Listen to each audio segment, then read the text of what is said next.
हमेशा ही कहता हूँ सर कि मैं दिमाग से पॉलिटिक्स नहीं करता, मैं दिल से करता हूँ। दिल को जो अच्छा लगता है काम वही करता हूँ। ममता देवी जी के समर्थन में उतरेंगे, उन्हें वोट करने और कराने का काम करेंगे। मैं और मेरी पार्टी ममता देवी जी को समर्थन कर रही हैं, ना कि कांग्रेस पार्टी को, ना कि महागठबंधन को। बोल रहे हैं सर, घर से हम बेघर हो चुके हैं और हमारी खुद का अपना घर आशियाना हम लोग बना चुके हैं। किसी ने नहीं मांगा सर, ना ही ममता देवी जी के द्वारा कहा गया है, ना ही ममता देवी के पति जो हैं बजरंग के द्वारा कहा गया है, ना ही ममता के जो देवर हैं उनका भी नाम अमित ही है, उनके द्वारा कहा गया है।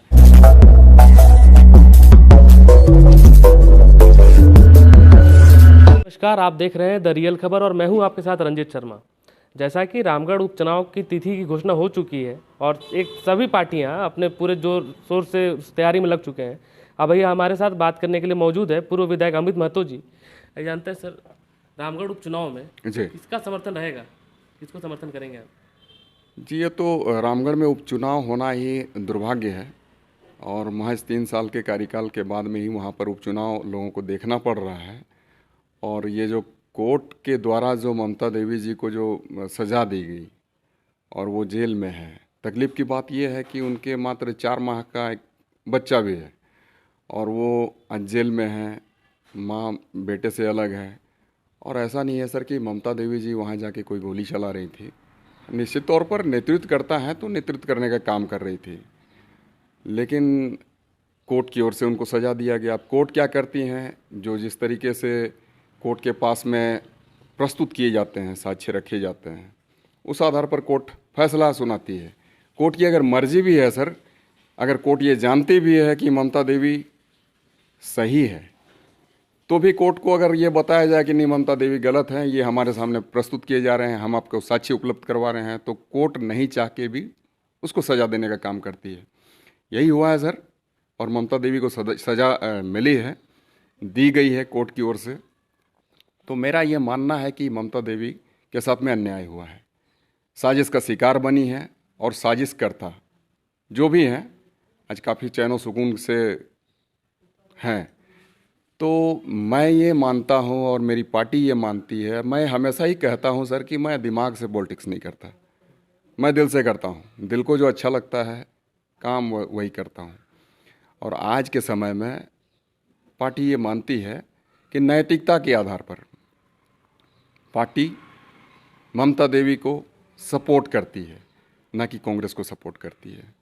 और आने वाले चुनाव में सर, जो उपचुनाव होने को हैं, उस चुनाव में खतियानी झारखंडी पार्टी के जितने भी हमारे सहयोगी कार्यकर्ता हैं, जो हमें चाहने वाले हैं, जो पार्टी को चाहने वाले हैं, तमाम लोग ममता देवी जी के समर्थन में उतरेंगे, उन्हें वोट करने और कराने का काम करेंगे। जैसा कि ममता देवी जी के ही घर से दो लोग अपने दावेदारी पेश कर रहे हैं, एक उनके पति और एक उनके देवर, तो इसमें आपका समर्थन किन रहेगा? ऐसा नहीं होना चाहिए। उन दोनों में बैठकर आपसी तालमेल के साथ में एक ही सदस्य को खड़े होने चाहिए। दो व्यक्ति सर खड़े होंगे तो निश्चित तौर पर दोनों के ही कुछ ना कुछ समर्थक हैं, आपसी उनके वोट बटेंगे, सहानुभूति जो है, जो एक मिलनी चाहिए ममता देवी को, वो बटेगी। तो हम तो यही कहेंगे कि ममता देवी ने सेक्रीफाइस किया है, ममता देवी नेतृत्व करता है, आंदोलन उन्होंने की थी वहाँ की जो फैक्ट्री के खिलाफ में, तो उसके घर में आपसी सामंजस्य बननी चाहिए सर। और हम तो यही कहेंगे कि ममता देवी जी के जो पति हैं उनको टिकट मिलना चाहिए, फिर उन्हें खड़े होना चाहिए। तो सर, जैसा कि झामुमो से अलग होने के बाद आप एक इंडिविजुअल लीडर हैं और इसमें आपका ममता देवी जी को समर्थन देना, क्या ये फिर से कयास लगाया जा सकता है कि आप घर वापसी कर रहे हैं या महागठबंधन का साथ दे रहे हैं अभी भी? महागठबंधन की बात नहीं सर, कि जैसा हमने पहले भी कहा कि मैं नैतिकता के आधार पर, मैं और मेरी पार्टी ममता देवी जी को समर्थन कर रही हैं, ना कि कांग्रेस पार्टी को, ना कि महागठबंधन को सपोर्ट कर रहे हैं। और ऐसी कोई बात नहीं सर कि मैं घर वापसी करूंगा। हमारी खुद की जो पार्टी है, खतियानी झारखंडी पार्टी KJP, इसे लोगों ने बड़ी उम्मीद के साथ बनाने का काम किया है और सृजनकर्ता इसमें तमाम पूरे झारखंड के लोग हैं। तो हम फिर से घर वापसी, जो घर बोल रहे हैं सर, घर से हम बेघर हो चुके हैं और हमारी खुद का अपना घर आशियाना हम लोग बना चुके हैं, खतियानी झारखंडी पार्टी। इसलिए ऐसी कोई बात नहीं है। हम चाहेंगे कि जो उपचुनाव हो, उपचुनाव में, रामगढ़ के उपचुनाव में ममता देवी जी को जीत फिर से मिले। तो सर क्या अभी जो उपचुनाव होने वाला है तो इसमें महागठबंधन के किसी नेता के द्वारा या ममता देवी जी के घर परिवार वालों के द्वारा आपसे कोई समर्थन मांगी गई है अभी तक? किसी ने नहीं मांगा सर। ना ही ममता देवी जी के द्वारा कहा गया है, ना ही ममता देवी के पति जो हैं बजरंग के द्वारा कहा गया है, ना ही ममता के जो देवर हैं, उनका भी नाम अमित ही है, उनके द्वारा कहा गया है। किसी ने हमें समर्थन नहीं मांगा सर। ये हमारी अंतरात्मा की आवाज़ है, दिल से हम चाहते हैं।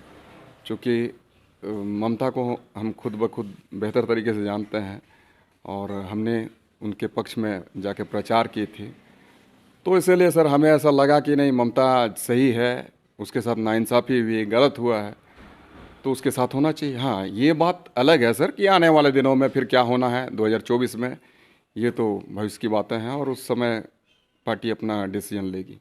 अगर अभी हम इस मामले से अगर अलग बात करें तो पारसनाथ पर जो आदिवासी और जैन समुदाय के बीच में एक लंबे समय से संघर्ष चल रहा है अभी फिलहाल, इस पर क्या है आपकी राय? चलना नहीं चाहिए था, ये चल रहा है। आपने सेंटेंस कहा सर, ये चलना नहीं चाहिए था, ये स्टॉप हो जाना चाहिए। और स्टॉप इसकी जो शुरुआत करता है सर, इसकी शुरुआती भी नहीं होनी चाहिए।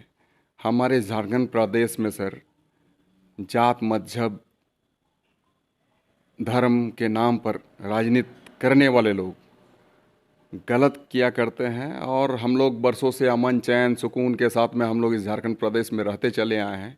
कभी जात धर्म की बातें नहीं हुई। और आज ये जैन समुदाय और आदिवासी समुदाय के बीच में जो बातें आ रही है, काफ़ी तकलीफ़देह है, पीड़ादायक है। और ऐसे चीज़ों में लोगों को आग में घी डालना नहीं चाहिए। कैसे हमारी आग बुझे, अगर आग जलाने वाला कौन है उसे पनिश करना चाहिए सर। और हम तो यही कहेंगे कि गलत प्रवृत्ति वाले, गलत मानसिकता वाले लोग हैं जो कि ऐसे चीज़ों को प्रोत्साहित कर रहे हैं, बढ़ाने का काम कर रहे हैं और समाज में गलत परंपरा की एक शुरुआत करने की नाकाम कोशिश कर रहे हैं।